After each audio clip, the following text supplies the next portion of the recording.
Gritu vai koci, johaidi. Tātad magnētu un elektromagnētu salīdzinājums un pielietojums ikdienā.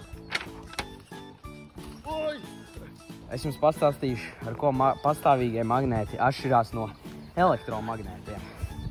Tātad pastāvīgie magnēti ir magnēti, kuru magnētiskais lauks rodas dabiskā veidā no materiāla iekšējās struktūras, kur elektronu kustība ir patstāvīga.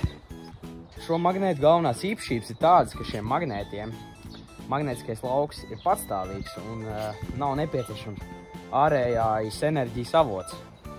Un šie magnēti arī strādā jebkurā laikā un arī tad, kad nav pievienota elektrībai. Magnētiskā spēka intensitāte arī nevar regulēt šiem magnētiem. Protams, viņu nevar izslēgt un tie vienmēr ir aktīvi. Parasti pastāvīgie magnēti ir kompaktāki un vienkāršāki bez nepieciešamības pēc vadiem vai barošanas, bez enerģijas. Celies! Tātad, elektromagnēti.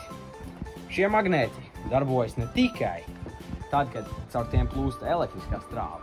Magnētiskais lauks tiek radīts, kad elektrība plūst cauri vadītāju. Visbiežāk ar vadītājas poli. Jā, tātad ar daudziem vijumiem. Elektromagnēta īpašības. Regulējams magnētiskais spēks atkarībā no strāvas stipruma. To var izslēgt un ieslēgt, padarot to ļoti noderīgu dažādās automatizētās sistēmās. Un šie magnēti ir atkarīgi no elektriskās enerģijas avota.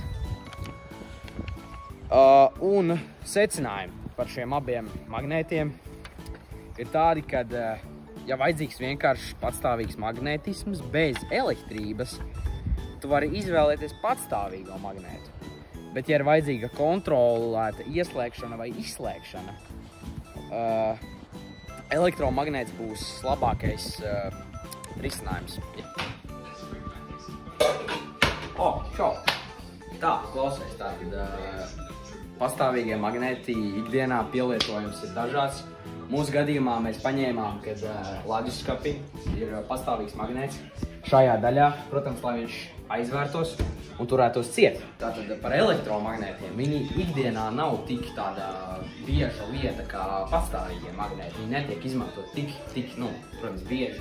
Bet mūsu gadījumā mēs paņēmām to, ka elektromagnēti ļoti labi darbojās šādās mašīnās, kur, piemēram, milzīgs, protams, mašīnu pārvadā ar lielu elektromagnētu, kur var ieslēgt un izslēgt. Viņi ir ļoti spēcīgi un viņi darbojās uz strāvu, protams, ļoti lielu, protams. Jā, un tas ir tas, ko mēs paņēmām. Jā. Mūsu ideja ir, kad elektromagnēts varētu palīdzēt atvērt un aizvērt garāžas durvis automātiski. Elektromagnēts darbojas kā slēdzis vai bloķētājs. Tad, kad plūst elektriskā strāva, elektromagnēts rada magnētisko lauku un aiztur durvis. Piemēram, piespiež slēdzi vai tur mehānismu. Kad strāva pārtrūkst, magnētiskais spēks pazūd un durvju mehānisms ļauj durvīm atvērties vai aizvērties.